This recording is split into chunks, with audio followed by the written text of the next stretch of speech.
Olá, sejam bem-vindos à aula de Direito Empresarial. Nós estamos falando sobre os títulos de crédito, nós estamos tratando do direito cambiário. Nós já passamos aqui pelas características principais, nós já falamos sobre os princípios que embasam o título de crédito, nós já estudamos os institutos específicos que permitem a utilização do título, endosso, aval, protesto. Falamos sobre as possibilidades de cobrança, de recebimento, de satisfação do crédito, as ações que são colocadas à disposição do credor para que ele possa exercer os direitos inerentes ao título. E nós chegamos agora no estudo das espécies de título de crédito. Nós vamos falar aqui sobre quais são os títulos que são utilizados no direito brasileiro, quais os títulos que são mais comuns, quais que são menos comuns, quais que têm legislação própria, específica, quais que não têm. Eu venho falando para vocês que 4 são os títulos específicos, títulos próprios. Letra de câmbio, nota promissória, duplicata e cheque. São os títulos principais. Por quê? Porque são títulos que possuem legislação própria, específica, própria para eles. É claro que há outros títulos que têm leis que tratam dele, né? Por exemplo, as cédulas de crédito. As cédulas de crédito, elas têm um monte de decreto, de legislação que mencionam algum tipo de cédula de crédito. Mas não são leis próprias. Não são leis específicas para esse título. Por exemplo, na cédula de crédito bancária, ela é tratada na legislação sobre financiamentos imobiliários, né? Ela é tratada dentro da legislação a respeito de sistema financeiro. Então não é uma lei própria, não é uma lei específica para esse título. Esses 4 a gente chama de títulos típicos nominados porque eles possuem legislação própria, legislação específica, e acabaram sendo os títulos com maior utilidade.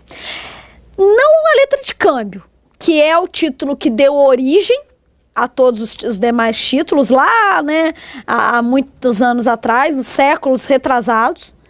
Mas hoje ela perdeu um pouquinho a sua utilidade. Só que a letra de câmbio é o título que é tratado na principal legislação dos títulos, que é a Lei Uniforme de Genebra, a LUG. No Brasil, o Decreto 57663 de 66. Então, a letra de câmbio não pode ser deixada de lado, porque se não tem tanta utilidade prática, a letra de câmbio é extremamente cobrada em provas, é extremamente cobrada em concursos, justamente por ela ser a responsável pela legislação base dos títulos de crédito, a legislação das mais importantes, antes do Código Civil de 2002, como eu disse a vocês lá na nossa primeira aula de título, né? A Lei Uniforme de Genebra, ela era a legislação principal a respeito dos títulos, antes do Código Civil de 2002.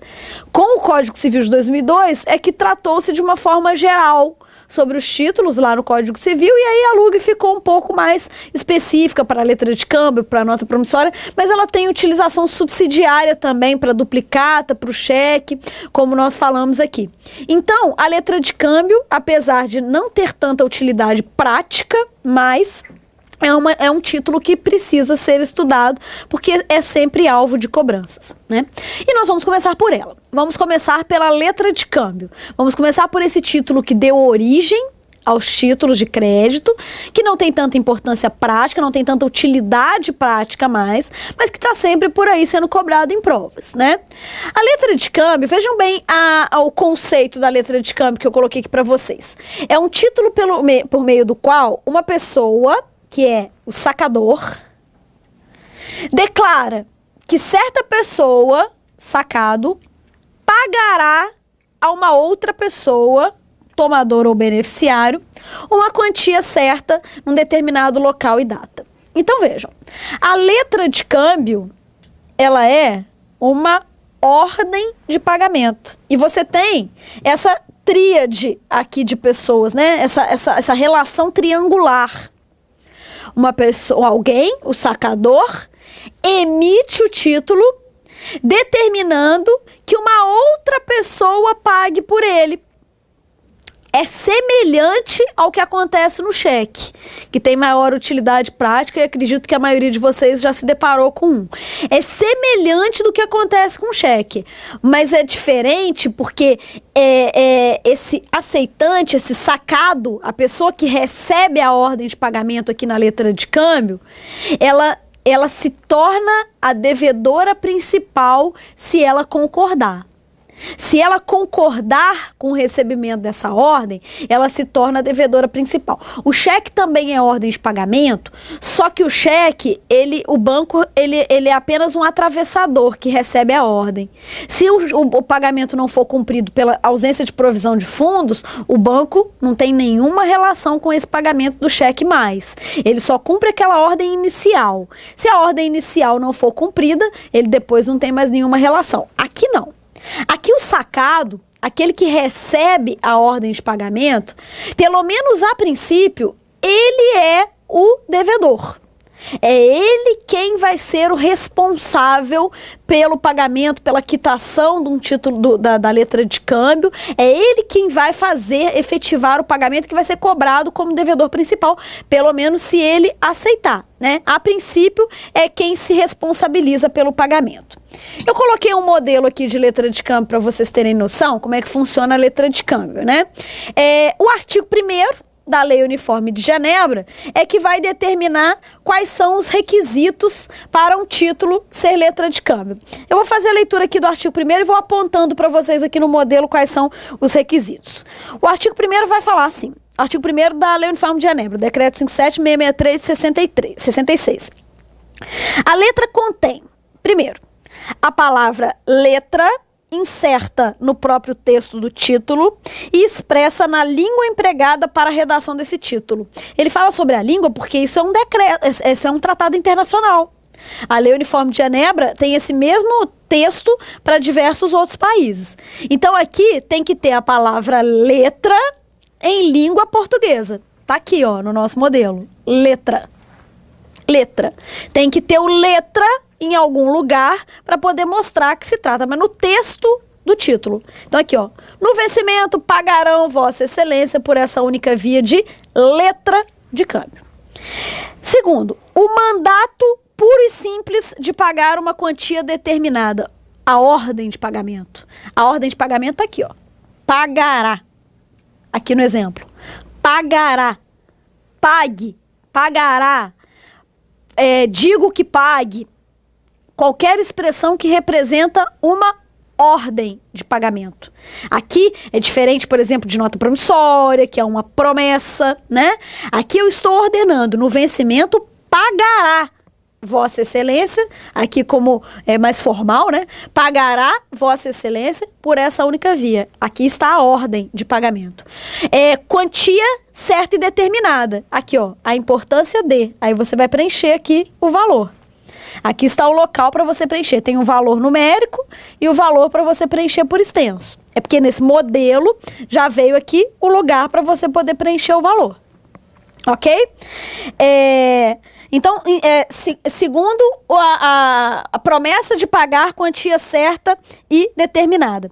Terceiro, o nome daquele que deve pagar, sacado. O nome daquele que deve pagar. Aqui, nesse modelo, tá aqui, ó. Aceitante. É o nome dele. Aqui, aquele que deve pagar é o aceitante e aqui tá o nome dele. Aqui eu vou preencher o nome do aceitante, que é onde eu vou atender ao requisito do item 3 do artigo 1º. O nome de quem deve, quem recebe a ordem. Eu tenho que nominar quem dá a ordem. Olha só um detalhe importante aqui no nosso modelo. A LUG não está dizendo que tem que ter qualificação do aceitante, não.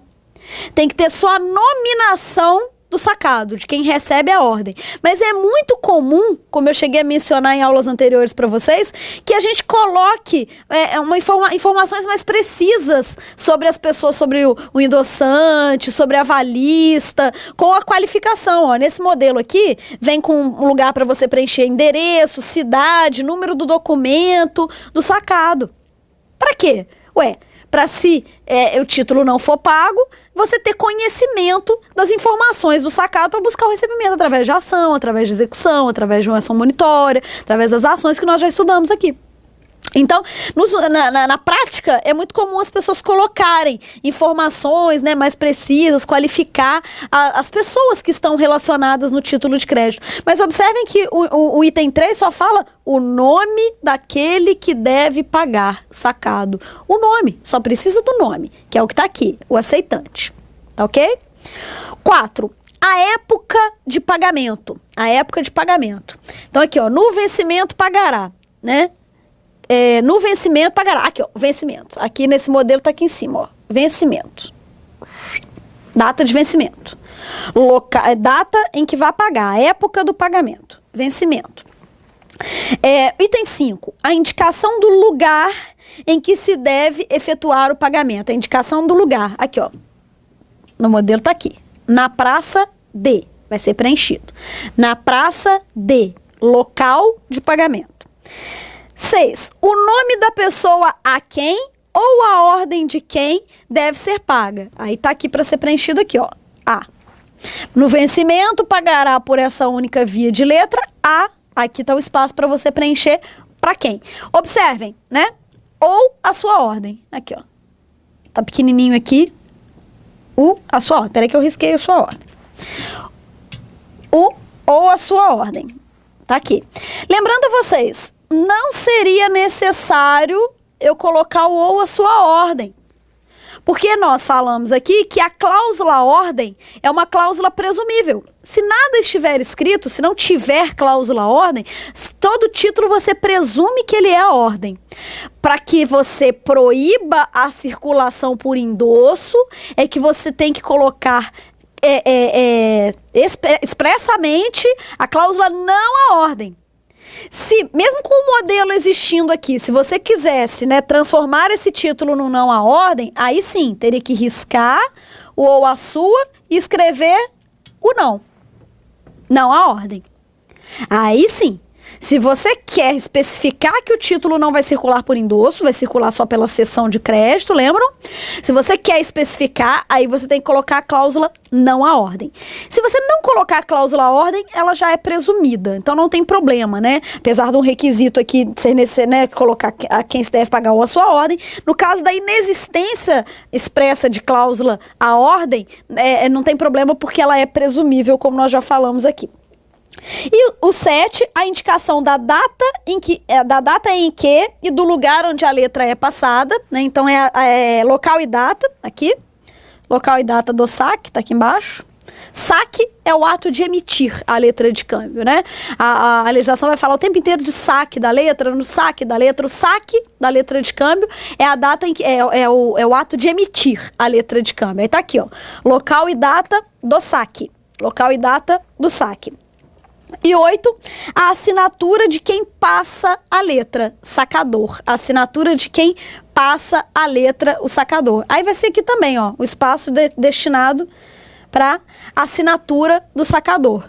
O sacador, aquele que emitiu a letra de câmbio, né? Aquele que vai dar vida à letra de câmbio, mas dando a ordem para um terceiro pagar. Dando a ordem para um terceiro pagar. Então, esses são os requisitos básicos para a emissão de uma letra de câmbio. No caso da letra, é só você seguir esses requisitos do artigo 1º. Coloquei o modelo aqui para vocês visualizarem o que é uma letra de câmbio. Mas não precisa seguir esse modelo aqui, né? A letra de câmbio pode seguir qualquer tipo de papel, qualquer tipo de formatação. Não tem uma formatação específica, não tem uma necessidade específica de você seguir um padrão, de você seguir um modelo, né? Diferente do cheque. Aqui você pode seguir qualquer tipo de padrão, qualquer tamanho de folha, né? Quer fazer no computador, pode. Quer fazer com ele preenchido todo no computador, pode. Não tem problema nenhum. O artigo 2º da Lei Uniforme de Genebra, ela fala sobre a ausência de algum desses requisitos aqui. Porque o artigo 2º vai falar que o escrito em que faltar alguns requisitos indicados não produzirá efeitos como letra, salvo nos casos determinados nas alíneas seguintes. Então, ele vai falar quais são os requisitos que podem faltar, que você vai presumir pelos outros existentes. A letra em que não indique a época do pagamento entende-se pagável à vista. Um título vencido à vista não é um título que você paga na mesma hora que você está passando, não. Um título vencido à vista é um título que vence mediante apresentação para pagamento. Então, se eu não preencher isso, apresentação para aceite. Então, se eu não preencher aqui o vencimento, considera-se essa letra vencível à vista. O que é isso? No momento em que eu apresentar para o aceite, é o momento do vencimento. Seja dado ou seja recusado o aceite. Então, pode faltar data específica para vencimento, não tem problema. Porque se faltar data para vencimento, o título é considerado como vencido à vista. No caso do vencimento à vista, é o momento da apresentação para o aceite. Que na letra de câmbio, você tem o prazo de 1 ano a contar do saque para apresentar para aceite. Então, esse vencimento pode acontecer em até 1 ano da data do saque. Porque a data em que for apresentada para aceite é a data em que vai vencer o título. Em que vai ser. O credor vai apresentar para o aceite e, ao mesmo tempo, já pode apresentar para pagamento, porque o título vence à vista. Na falta de indicação especial, o lugar designado ao lado do nome do sacado considera-se como sendo o lugar do pagamento e, ao mesmo tempo, o domicílio do sacado. Então, tudo aqui, é porque aquilo que eu falei para vocês, como sempre você coloca endereço, você costuma colocar no título informações mais precisas sobre o sacado, o endereço que estiver, a cidade, o local que estiver próximo ao nome do sacado, nesse caso aqui do aceitante, é o local onde vai ser feito o pagamento. E a terceira situação que a LUG vai suprir quando não for colocada no título é: a letra sem indicação do lugar onde foi passada considera-se como tendo sido no lugar designado ao lado do nome do sacador, né? Ao lado do nome daquele que emitiu. Se você não colocou especificamente qual que é o local de emissão, o local que estiver próximo à assinatura, ao nome do sacado, né, do sacador, daquele que emitiu a letra, será o local considerado como emissão. Então, vejam, o artigo 1º fala dos requisitos essenciais e o artigo 2º fala dos requisitos supríveis. Aquilo que, se não estiver expresso no título, poderá ser suprido pelas informações ali próximas, pelas informações que são dadas no próprio título, não invalida, não anula o título, ok? Então, vai ter que atender os requisitos do inciso 1º e do artigo 1º da Lei Uniforme de Genebra ou as situações que estão previstas no artigo 2º, que são os requisitos supríveis. Os requisitos que, caso não forem preenchidos naquele momento, não tem problema, você vai ter como indicar aquele requisito através das outras informações. Bom, quem recebe a ordem de pagamento não é quem emite, né? Então, eu tenho essa relação triangular na letra de câmbio. Sacador, sacado e tomador, ou também chamado de beneficiário. Como quem recebe a ordem não é quem emitiu, é que nós temos a figura do aceite na letra de câmbio. Deixa eu voltar aqui no modelo, você tem que ter o espaço para o aceite. Aqui, ó. Aqui nesse modelo, tá aqui o espaço onde foi designado para o aceite. Aqui é só o nome, só a informação sobre o aceitante. Aqui foi o espaço designado na letra de câmbio para que o sacado dê o seu aceite, caso ele venha dar. Por quê? Porque na letra de câmbio não há uma obrigação do sacador de receber a ordem, de aceitar a ordem. O sacado, ele pode ou não aceitar a ordem. Ele não tem obrigação de aceitar a ordem. Ele pode simplesmente recusar a dar o aceite, sem necessidade de motivação. Sem necessidade de que ele indique por que não está aceitando. Porque o aceite aqui, no caso, ele é facultativo. Ele tá sendo direcionada a ele uma ordem, mas ele pode aceitar ou não. Agora, as consequências são muito importantes, né? É importante a gente lembrar, eu até já falei isso com vocês na aula de protesto, mas eu vou relembrá-los que se o sacado der o aceite, ele se torna o devedor principal. Então, ele concordou. Ele recebeu a ordem. Ele passa a ser o responsável pelo pagamento. Ele passa a ser o efetivo devedor do título. Quando ele pagar, o título se extingue, né? É ele que passa a ser o devedor principal, se torna o devedor principal. E o sacador, que é aquele que emitiu, vai ficar como corresponsável. Vai ficar apenas como garantidor do título. E não vai ocorrer vencimento antecipado nesse caso. Nesse caso em que o sacado aceitou, deu o aceite, assinou ali no local reservado para o aceite, é o caso em que a letra de câmbio segue o seu curso normal. É o caso em que a letra de câmbio atende efetivamente ao seu objetivo, que é direcionar o pagamento para alguém. O emitente, quando ele emite, né? O emitente, quando cria, quando saca, melhor dizendo, uma letra de câmbio, o objetivo dele não é assumir um pagamento, é dar uma ordem a alguém. E se essa ordem é aceita, a letra de câmbio segue o seu curso normal, tendo como devedor principal o aceitante, o sacado, que se tornou aceitante, e o emitente, ele fica apenas como garantidor. Ele continua vinculado, porque afinal de contas foi ele quem emitiu, né? Foi ele quem assumiu aquele compromisso perante o tomador. Então, ele continua como corresponsável. Mas aí o sacador vai ser apenas garantidor nesse caso. Ele emitiu, mas ele é apenas o garantidor.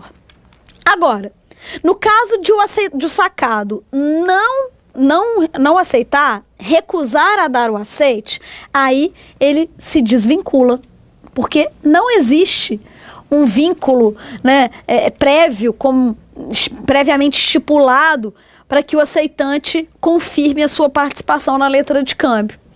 Então, se o sacado não der o aceite, aí ele não assume qualquer obrigação, né? Não vai ter, não tem nenhuma obrigação sobre aquele título. E o sacador, o que emitiu, o que fez o saque, é que se torna o devedor principal. Eu poderia dizer a vocês que é como se a letra de câmbio se tornasse uma nota promissória, porque aí aquela relação triangular desaparece, né?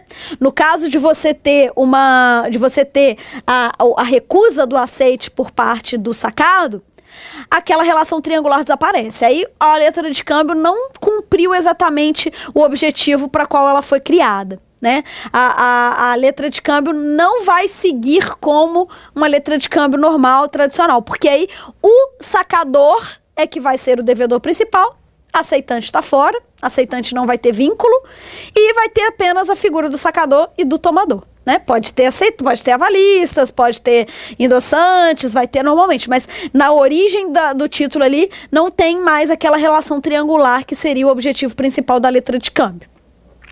Lembrando a vocês que para que os efeitos da recusa de aceite possam ser sentidos, para que produza esse efeito de fazer a alteração do devedor e o vencimento antecipado, que é muito importante também, há que ser feito o protesto por falta de aceite.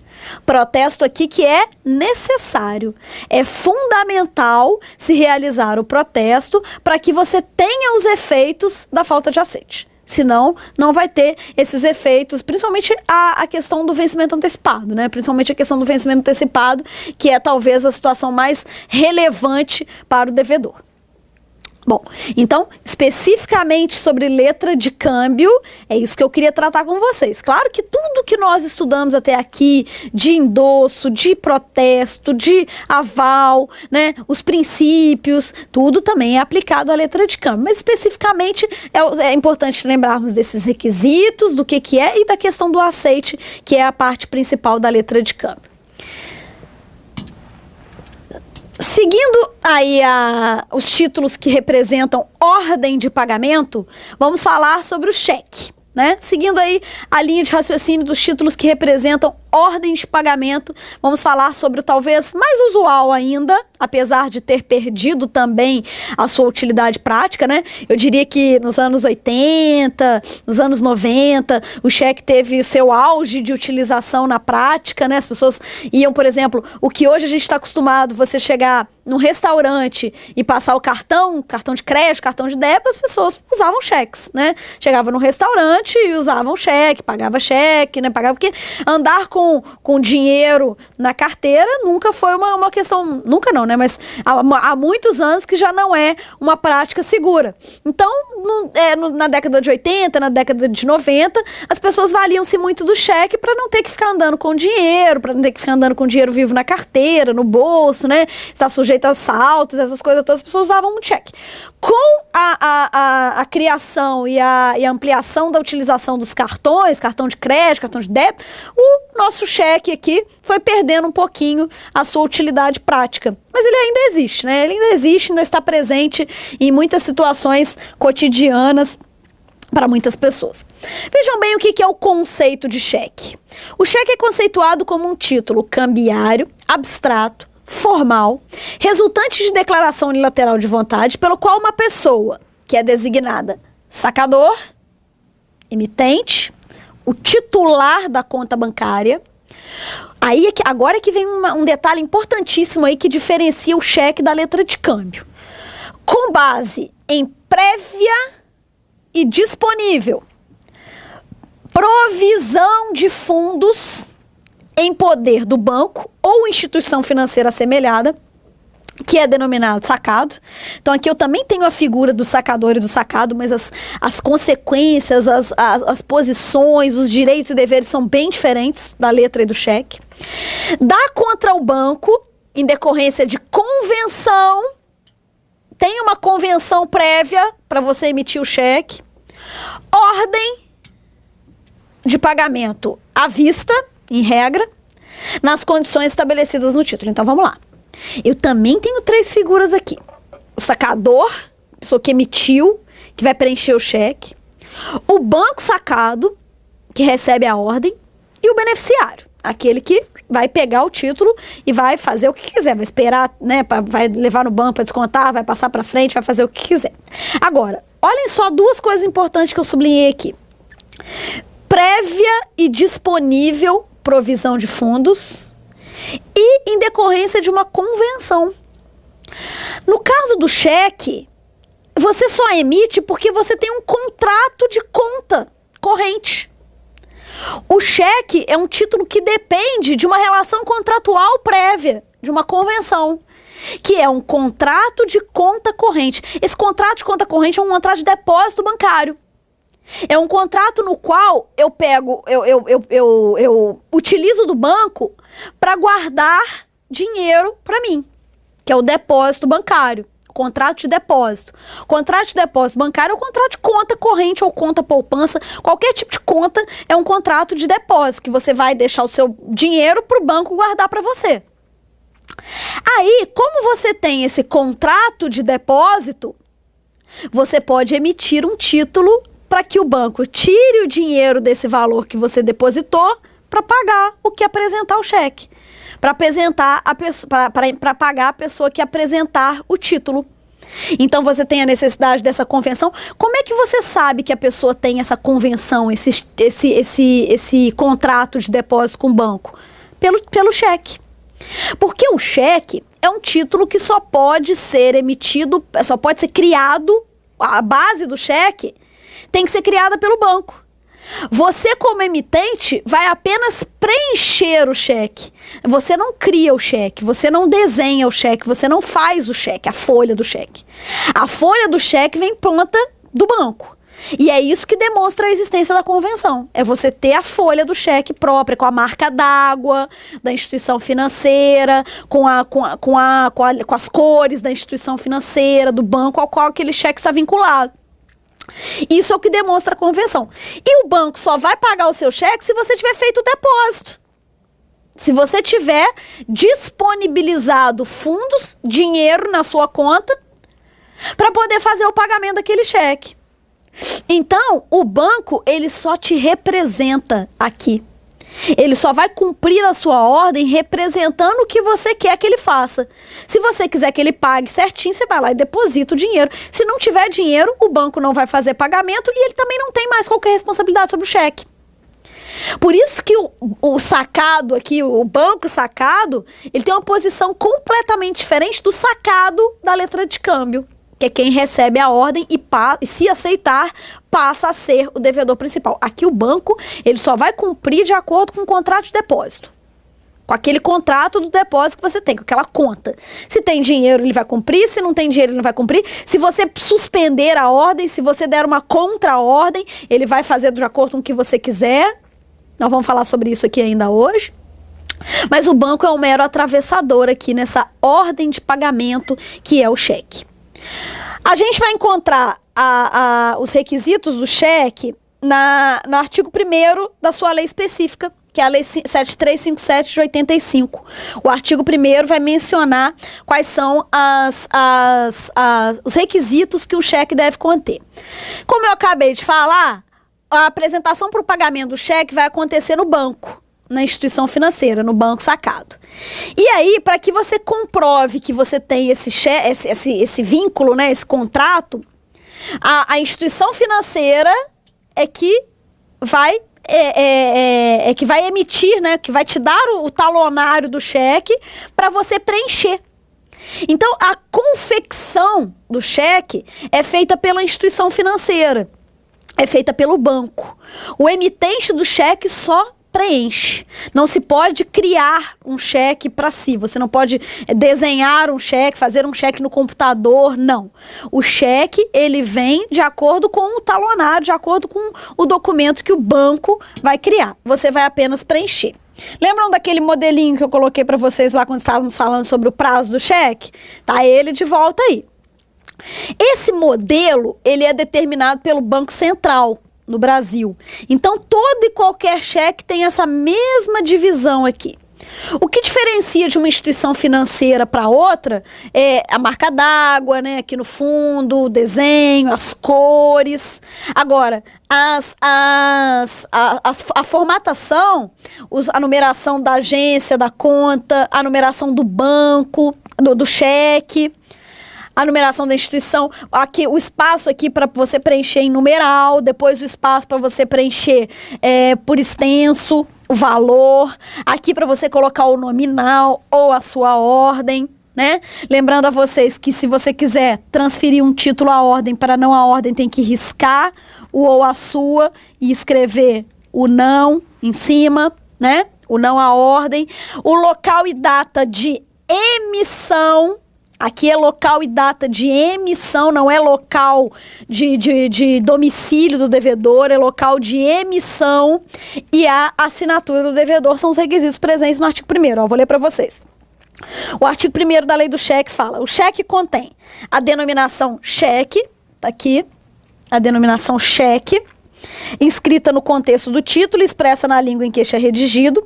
A ordem incondicional de pagamento, tá aqui, ó, pague por este cheque.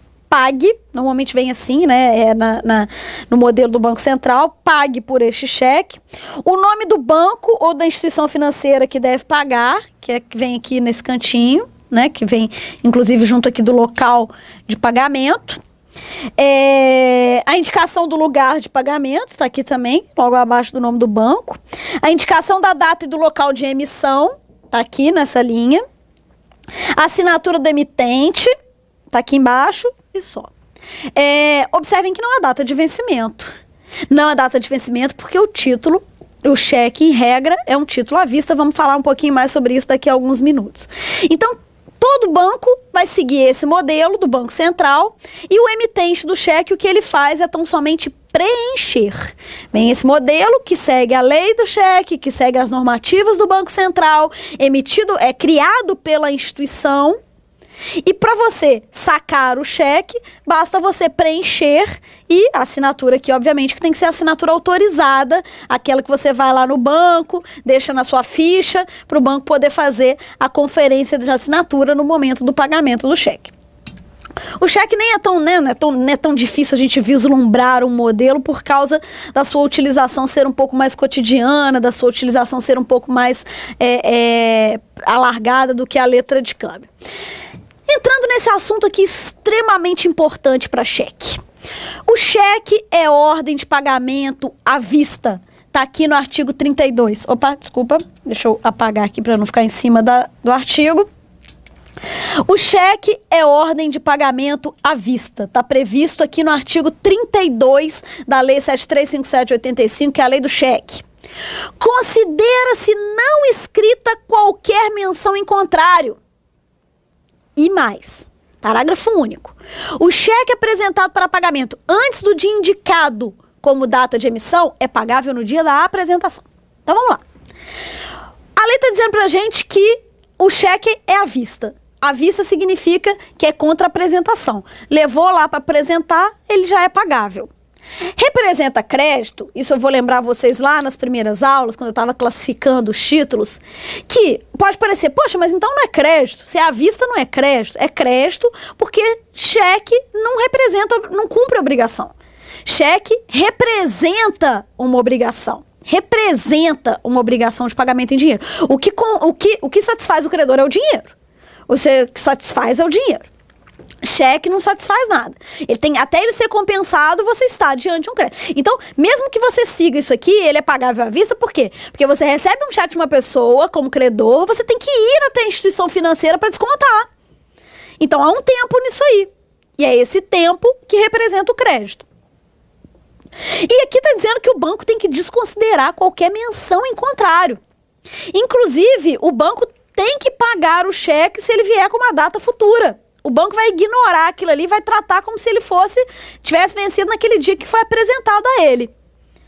Agora, a gente sabe, e aí tem a própria lei de introdução, né, às normas do direito brasileiro, a antiga lei de introdução ao Código Civil, ela determina que os julgados, né, o entendimento, ele é baseado no costume. Ele é baseado nas tratativas. E um costume, ele pode até mesmo modificar a forma como a legislação é encarada, tirando até mesmo o rigor de uma legislação. É o que acontece com o cheque.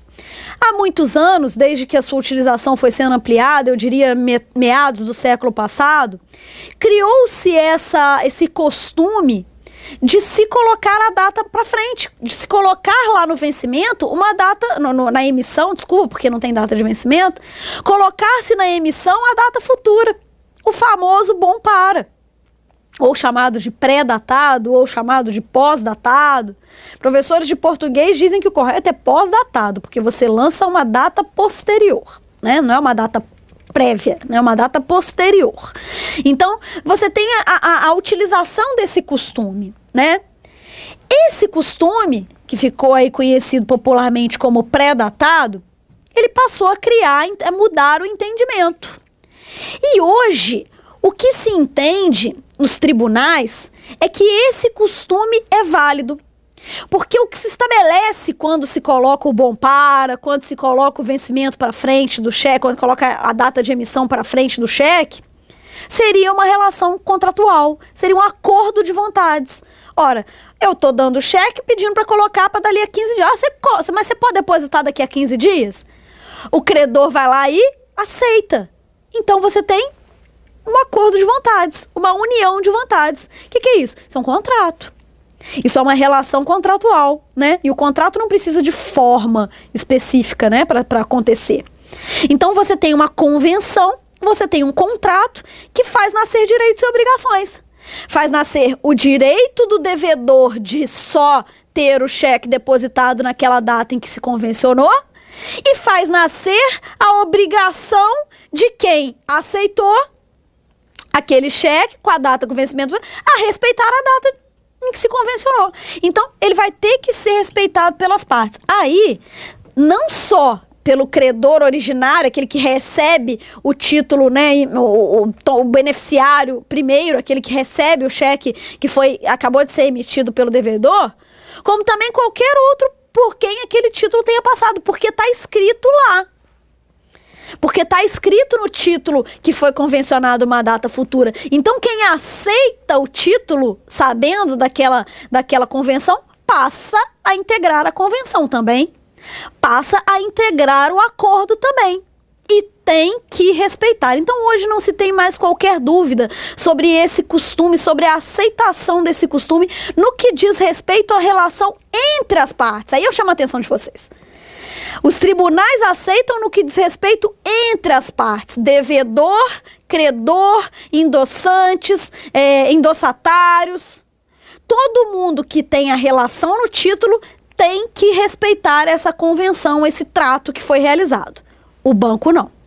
O banco vai continuar seguindo a lei porque o banco não fez parte.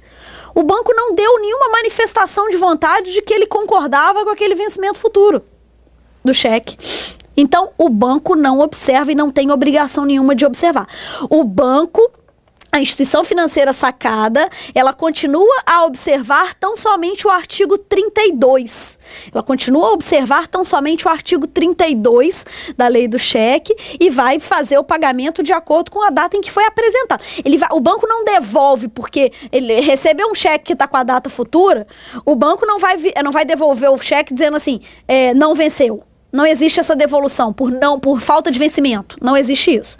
Se o cheque foi apresentado e preenche todos os requisitos de valor, de assinatura do emitente, tudo direitinho, o banco vai tratar como se aquele cheque tivesse sido emitido, que a data de vencimento tivesse naquele dia. E o banco não tem obrigação nenhuma de devolver, porque não venceu. Porque para o banco, ele não participou dessa convenção, ele continua observando a lei. Em 2011, foi apresentado um projeto de lei para alterar a lei do cheque e transformar o cheque em título pagável à vista ou a prazo, em se estipular vencimento para o cheque. Mas esse projeto foi engavetado, ele tramitou por uns 2 anos mais ou menos e foi engavetado e não retomou a sua tramitação, não foi para frente. Seria até um projeto bastante interessante, né, para você normatizar uma realidade que já é aceita pelos tribunais, que já é totalmente difundida nas relações particulares, as pessoas que lidam, né, que trabalham com o cheque. Inclusive, a questão do desrespeito ao cheque pós-datado está hoje sumulado. Você tem a súmula número 370 do STJ, que firmou o entendimento no sentido de que caracteriza dano moral a apresentação antecipada de cheque pós-datado. Então, o banco não tem que observar.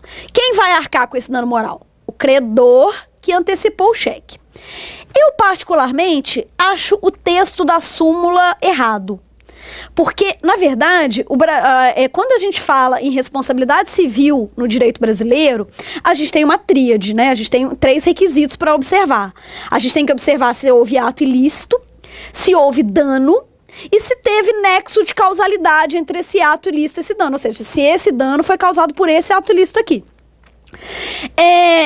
Você colocar que caracteriza dano moral a apresentação antecipada, você vai entender que sempre há dano para o devedor do cheque, o que eu não concordo, né? Eu acho que o texto correto dessa súmula seria: caracteriza ato ilícito. Caracteriza ato ilícito a apresentação antecipada. Se gerar dano, vai ter dano moral. Se não gerar dano, não vai ter dano moral. Aí vocês podem estar se perguntando: o que é isso, Stefania? Como não gerar dano? Se essa apresentação for por um período curto de tempo, se essa apresentação antecipada, se o cheque era para ter sido depositado no dia 15, foi depositado no dia 10, a pessoa já tinha a provisão de fundos necessária para pagar aquele cheque, o emitente, o devedor do cheque, o cheque foi descontado normalmente, não entrou no cheque especial, não criou qualquer problema na conta do emitente do cheque. Por exemplo, uma questão muito comum que acontece quando o devedor antecipa cheque pré-datado. É o seguinte: eu tô esperando um cheque cair na minha conta no dia 15, né? Aí ele antecipa e cai no dia, a pessoa vai lá e antecipa pro dia 5 do mês. Sendo que dia 5 eu tava esperando um outro cheque. Aí, como esse cheque do dia 15 entrou primeiro, ele foi pago pelo banco, o que eu esperava naquele dia, que é pro qual eu tinha depositado o dinheiro, volta sem fundos. Aí sim. Aí é dano moral. Aí é dano moral mesmo, porque você fica com a conta devedora e você ainda passa vergonha perante o credor que seu cheque foi devolvido. Sendo que você não fez nada errado, você tinha depositado o dinheiro para pagar o cheque dele, é porque o outro veio e desrespeitou o acordo. Aí por isso que você não pagou, você passa uma extrema vergonha aí eu não tenho a menor dúvida de que numa situação como essa caracteriza dano moral. Agora, se a pessoa antecipou, não aconteceu nada, não voltou um outro cheque por causa dessa antecipação, não entrou no cheque especial, não ficou devendo nada, que dano é esse? O dano por você se surpreender, que o cheque antecipou antecipadamente, aí eu acho que ficaria na seara do mero aborrecimento, uma situação como essa, e seria banalizar demais o dano moral, você colocar como dano moral uma situação como essa. Mas a súmula foi mais enfática e colocou que caracteriza dano moral a apresentação antecipada de cheque pré-datado. Ainda assim, né, é possível que os tribunais, ao fazer a análise, especifiquem melhor cada situação para determinar se efetivamente aquela pessoa teve ou não teve o dano moral.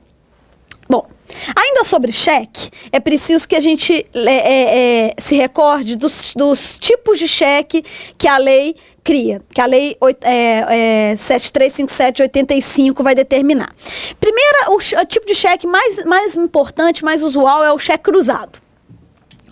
O cheque cruzado é aquele que o artigo 44 determina. O emitente ou o portador podem cruzar o cheque mediante a posição de 2 traços paralelos no anverso, na frente do título. São aquelas 2 linhas paralelas que você faz assim, ó. Pode ser no cantinho, pode ser no meio, pode ser onde você quiser. Normalmente as pessoas fazem mais no cantinho acima, assim, né? No canto superior esquerdo, aquelas 2 linhas paralelas. O que significa o cheque cruzado? Significa que você quer ordenar ao credor que ele receba o cheque através de compensação bancária. Ou seja, receba o cheque depositando em uma outra conta. Porque são 2 maneiras de o credor receber um cheque. Ele pode ir diretamente à instituição financeira, aquela que está indicada no cantinho assim, esquerdo do cheque. Ele pode ir diretamente nessa agência que está lá informada, que no próprio título tem a informação, e solicitar o recebimento. É o conhecido como recebimento na boca do caixa. Vai direto ao caixa, o caixa vai fazer a conferência da assinatura ali na hora, no momento, vai conferir a provisão de fundos, né? Vai acessar a conta do devedor para saber se tem os fundos, vai debitar lá o valor, tendo os fundos ele debita o valor e paga o apresentante. A pessoa foi lá pessoalmente, portando o título, recebeu. Mas você pode receber um cheque também através da Câmara de Compensação, que é você fazendo depósito na sua conta em qualquer instituição financeira, não precisa ser a mesma instituição financeira do banco, do cheque, pode ser qualquer instituição financeira. Você vai lá, faz o depósito e o dinheiro sai da conta do devedor e aparece na sua conta. A conferência, nesse caso, é feita internamente pelo banco, não é feito no momento que você deposita, não. É feito internamente pelo banco através da Câmara de Compensação, essa troca de informações que acontece, pode até ser entre bancos diferentes, agências diferentes, estados diferentes, não tem problema, né? Basta que você tenha uma conta numa instituição financeira. Quando você faz o cruzamento, você está obrigando o seu credor a receber por compensação. Qual que é a vantagem disso? A segurança de você saber quem depositou, né? Porque, por exemplo, se o seu cheque for fraudado, né? Se o seu cheque for falsificado, valor, né, ou data, alguma coisa nesse sentido, você vai ter que saber, é importante você saber quem falsificou, como é que tá acontecendo. Aí você tem as informações precisas de quem recebeu o seu cheque, porque ele depositou numa conta bancária, né? A pessoa depositou numa conta bancária. Você tem informações. Se a pessoa vai lá e recebe na boca do caixa, você não vai ter informações de quem recebeu, né? Então isso é importante por uma questão de segurança. O cheque administrativo é uma segunda espécie de cheque, prevista no artigo 9º, inciso 3º da lei do cheque. É o seguinte, cheque administrativo é aquele que dá maior segurança ao credor. É o cheque em que o emitente, o devedor, é o próprio banco, é a própria instituição financeira. Então você tem o banco sacado e o emitente, mesma pessoa. O banco sacado e o emitente é a mesma pessoa. Ora, o banco são instituições financeiras com alto poder econômico. Se você dá um cheque administrativo para uma pessoa, ela tem uma certeza de recebimento muito maior do que um cheque comum, um cheque passado por uma pessoa física. Ok? Então, o cheque administrativo é esse cheque em que você tem uma certeza maior de pagamento, porque o emitente é o próprio banco sacado. Utilizado normalmente esse cheque administrativo para usar para pagamentos para altas quantias, né? Pagamento para quantias grandes, pagamento de valores altos para dar uma certeza maior ao credor. Também nessa necessidade de dar uma certeza maior ao credor, é que a gente tem a espécie de cheque visado, previsto no artigo 7, também da lei do cheque. Esse cheque previsto no artigo 7º, cheque visado, acontece o seguinte: também usado para dar garantia, para dar certeza ao credor e também, consequentemente, muito utilizado para os valores, para o pagamento de maior valor. Vamos imaginar que eu estou, por exemplo, comprando um carro e vou fazer um pagamento com cheque. Vou comprando um carro de 20 mil reais e estou fazendo um pagamento com cheque. Eu pego esse cheque, preencho os 20 mil reais, preencho o nominal a quem e levo ele, antes de passar ao credor, à minha instituição financeira, ao local onde eu tenho a conta bancária. Vou ao gerente e o gerente vai dar um visto. O gerente vai carimbar lá como gerente e vai dar um visto. Quando ele faz isso, para ele dar o visto, primeiro ele vai conferir se eu tenho esses 20 mil reais na minha conta. Aí ele vai separar esses 20 mil reais, vai pegar esses 20 mil reais e vai bloquear. E vai colocar uma informação de que aqueles 20 mil reais são para pagar aquele cheque. Por isso que existe a numeração do cheque. Aí é importantíssima a existência da numeração. Então o gerente vai lá, dá o visto, dá o ok, dizendo que ele conferiu que esses 20 mil reais estão reservados. E vai lançar no computador a informação de que esses 20 mil reais são para pagar aquele cheque. Olha que beleza para o credor. O credor recebe aquele cheque com o visto do gerente, sabendo que aquele dinheiro vai estar reservado para ele, sabendo que foi conferido previamente a existência de fundos. Nada melhor para o credor. Agora, um detalhe. Essa reserva só vale durante o prazo de apresentação do artigo 33. Como é que o banco vai saber? Acabei de explicar. Você vai levar o cheque preenchido para o gerente dar o visto. Então, lá ele vai ver. Se está preenchido, ele vai ver se é cheque de mesma praça, se é cheque de praças diferentes, qual é a data da emissão e qual o prazo que vai ficar com essa garantia. Se passar o prazo e o credor não depositou, não foi receber o cheque visado, já era. Aí aquele valor é liberado da conta. Passado o prazo, não tendo sido compensado o cheque visado, aquele valor é liberado da conta. Ok? Então, essa hipótese é uma hipótese que também vai dar uma certeza, uma segurança maior para o credor no momento de receber o cheque, consequentemente também utilizado para as quantias de maior valor. Bom, o banco, ele recebe a ordem de pagamento, né? Como o banco recebe uma ordem de pagamento, ele atua ali como representante do emitente, do dono da conta. Essa ordem de pagamento pode ser suspensa, essa ordem de pagamento pode ser revogada, né, pelo emitente do cheque, porque o banco está ali apenas para cumprir a determinação do titular, do emitente do cheque, do titular da conta. São duas as formas de você desfazer a ordem que você deu ao banco, mesmo já tendo passado o cheque para frente. Você tem a figura da contraordem e você tem a figura da sustação do cheque. São duas situações diferentes. Você pode revogar a ordem que você deu ao banco através de sustação ou através de contraordem. Vamos falar primeiro sobre a contraordem, que também é chamado de revogação. O artigo 35 que vai tratar dessa revogação. O artigo 35 da lei do cheque vai determinar que o emitente do cheque pagável no Brasil pode revogá-lo por aviso epistolar, que no caso aqui era um aviso por escrito, né? Ou por via judicial ou extrajudicial, com as razões motivadoras do ato. Então, na contraordem, você vai lá e diz: banco, quero revogar a ordem. Só que olha o detalhe aqui do parágrafo único. A revogação só produz efeitos depois de expirado o prazo de apresentação do artigo 33.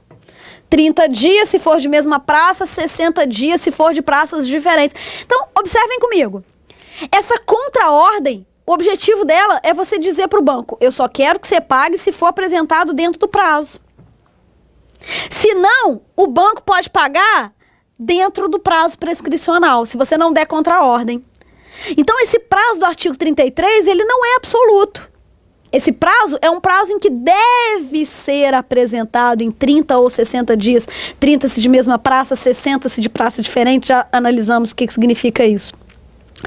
Esse prazo, ele só vai ser observado se você der uma contraordem no cheque. Aí você está determinando, banco, eu só quero que pague se esse cheque for apresentado dentro do prazo do artigo 33.